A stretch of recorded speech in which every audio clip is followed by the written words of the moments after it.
Welcome back, everybody, to Uncovering Unfinished Business. Still within the 2013 National Scrabble Championship that I played in Las Vegas, Nevada, in Division 2. And today I'm bringing you guys a game that I played in round 29. Against Mark Rosenberg. So this was round 29 of 31. So with 3 rounds to go, things were heating up in Division 2, and there are a bunch of players that had a chance of winning. I was one of them.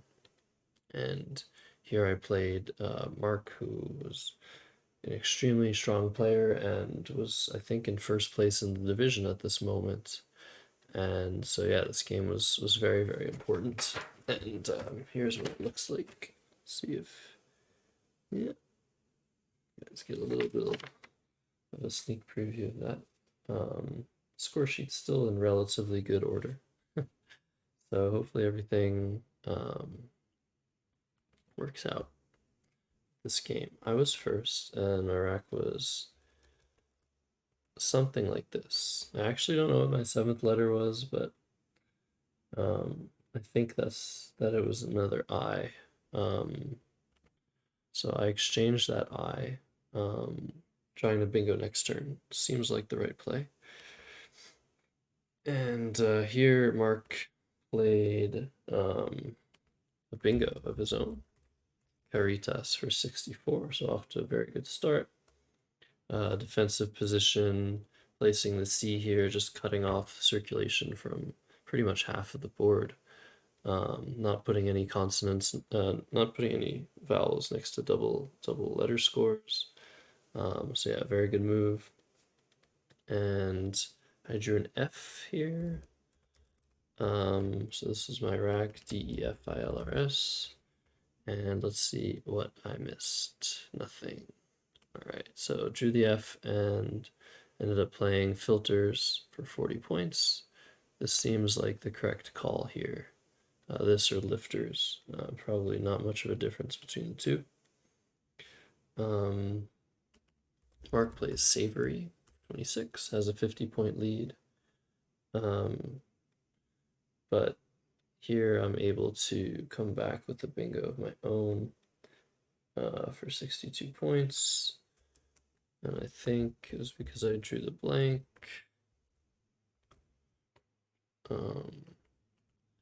And played Coddling for 62. So yeah, in this position, I wondered if plotting was a word, but actually doodling was the highest scoring bingo because it not only tripled the D, but also tripled another letter on my rack, whereas plotting only triples a D and the blank, so that scores 0.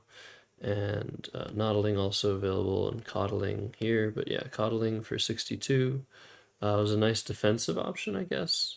Continues the theme of using the C to control the board. However, just a play down from H1 is going to reopen the board and score very well. So it's only temporary that this part of the board is going to be totally doomed. So yeah, I definitely should have played doodling. Missed that. Looks best in the same spot. Finding, let's say it's a medium, because not only does it score 4 more points, it also doesn't create that same threat of playing down from H1. It's very hard to end words in O, especially 6-letter words. So yeah, coddling comes down. And Mark plays Prex. 42. Here I draw a bunch of vowels, but I don't know exactly what my rack was, sadly. And there's no way I'm going to remember. But I end up playing Oidia, being very unhappy about it. I think I remember this position. I was really upset that I couldn't play through the X. I felt like I was falling pretty far behind if Mark could just play through the X, but luckily for me, he also couldn't play through the X and played run for 18. And here I drew very nicely. Oidia might have kept like AE or something. And I'm able to play walked, which is a whopping 21 points better on valuation than the next best play. So yeah, I gotta see this sort of move. 57 points. And Mark finally is able to use this X again, plays Ixora for 36, and he's still ahead by 11. And here, I think I started to struggle with my word knowledge. I think I wrote down Gurth, wondering if that was a valid word. Not really sure where I would have played that though. But I ended up playing Mun, which seems pretty good. I could also take some more points with them, but this is not the right play. Opens a huge spot. Same reason HM is probably not so good. So I actually think this is a good play. Doesn't change much about the position, scores some points, balances the rack. But here's where Mark made an incredible play of Be Uncled. And when he made this play, I just like really like this. This is a ridiculous attempt at a word. It's just really valid. Like be uncle is definitely not a word. So yeah, I didn't like this at all, and I actually ended up challenging because it put me in a very bad position. Mark was going to be ahead by 60 points almost, and there are pretty much no lanes for me to work with after Be Uncled. But I definitely could have kept fighting. I just felt like this word was not valid. But Mark's word knowledge was really good, especially at the time, and I should have known that he wouldn't phony in this position. But yeah, I pulled the trigger just in case. I had this rack here, so if I just played just Beth here, I could have been okay. Kept the game within like 40 points. But yeah, definitely a game-losing mistake potentially to challenge a word. So yeah, I pass. Knowledge saddest. And Mark gets another play. He plays Levy for 30. And now he's ahead 100 points. I still play Beth, even though now it's becoming pretty desperate to leave bingo lanes open. But I thought I still had some chances to draw something maybe through the A or to the Y, and I needed to score the points that Beth gave me. So Mark plays Toad here for 28. And I'm like, okay, this is my ticket back into the game. And drop down Glittery for 89, which is really, really, really lucky. And now I'm only down 1 point. However, Mark's next play, very, very strong. Apes for 46. He's now ahead again by a large amount. And I drawn the Z. Okay, that wasn't my rack. Fine. Yeah, I guess this is my rack here.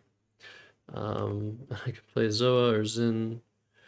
I decided I needed to leave this A open just in case I drew into a bingo. But I think yeah, the two plays to consider are just Zoa and Zin. There could be some way to try and set up the Z here, but I'm not really seeing it. So yeah, let's simulate these two. See what does better. The leave is apparently a decent amount better with CFINT. However, that only really seems to apply to me when there are bingos involved, but apparently not. Apparently, blocking this A, it's just better for me. The reason being, I think, is if Mark has the Q, he can no longer play an easy word through this U. And so I could just come back into this game and win it because if Mark has the Q, I'm pretty much blocking his best spot by far. So yeah, possibly should have played Zoa here. Seems a bit better. Yeah, I'll say strategy small here because it is good to threaten bingos when I'm down, and maybe he'll play defensively. Yeah, but now Mark plays Ninja to the A. Or does he? Said he scored 13. Oh, he played it here. Okay. Yeah, Mark played pretty much no defense this tournament. I remember that. He was an all offensive player. Um, and yeah, here I think I sort of lost track of what I wanted to be doing. I don't have my leave. I know I had these 6 letters, um, but I ended up playing OM for 13. So the idea being that I want to block this Q now. OMA was not a word yet. So yeah, I was trying to stick him with the Q, which I should have done last move. But yeah, this seems like a solid attempt. I guess there were definitely other plays to consider, but I don't have my full rack. Here, I don't actually know what happened. It says that Mark passed his turn, so he might have phonied. Um, Very weird. What could he have done here? Uh, yeah, I have no idea what he did, but it seems like he passed. Maybe he actually passed. That's actually possible. That's what he did. Um, yeah, he might have actually passed his turn. I don't remember this, but this actually makes sense. There being one in the bag and him not wanting to draw the Q, passing actually seems pretty logical. Um, but yeah, the QI spot here exists, but if he draws the Q, I can just block that spot. So yeah, OM was trying to make the game really complicated. It did, and he did pass his turn. I know he had these letters. So wow, very cool. I totally forgot about this. Yeah, he passed his turn.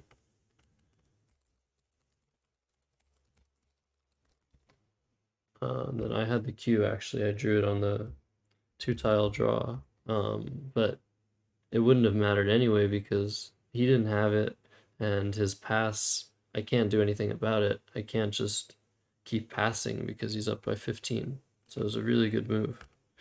But I dropped the cube. And now Mark plays GHI. Oops. This was his rack the whole time. And he plays GHI for 36, which he was sitting on but didn't want to play because if he gets Q stuck, he actually loses. I have faction in order to put it. I was just really hoping he'd give me a spot for it, but of course that didn't happen. I have this really cool play of anti-foam, but the problem with this play is that it sticks me with the C if he spots core, but this is probably my best chance to try and win this game. Um, yeah, wow, really cool. Totally forgot about what happened this game, but I ended up. Oh, hold on. Maybe I played OM the other side. That's possible. How did I play FE for 13? How in the world did I do that? Yeah. Oh, I just played FE here. Yeah, I don't know if I played OM here or OM here. I probably played on the other side, to be perfectly honest. But he actually played SAE for 18, so maybe not. Yeah, maybe that's where I played it. I have Antic here. again, but I don't think I knew that word. I played sight for 12. How did I do that? Yeah, okay, so it was on the other side. Yeah. Let's bring it back. So OM pass. Oops. Yep. Yeah, it makes more sense to like directly block the queue, like in terms of like human decision. However, actually, this was probably worse than the other one. Come to think of it, because this still gives SUQ as a possibility. So definitely should have done this on the other side. Solid attempt.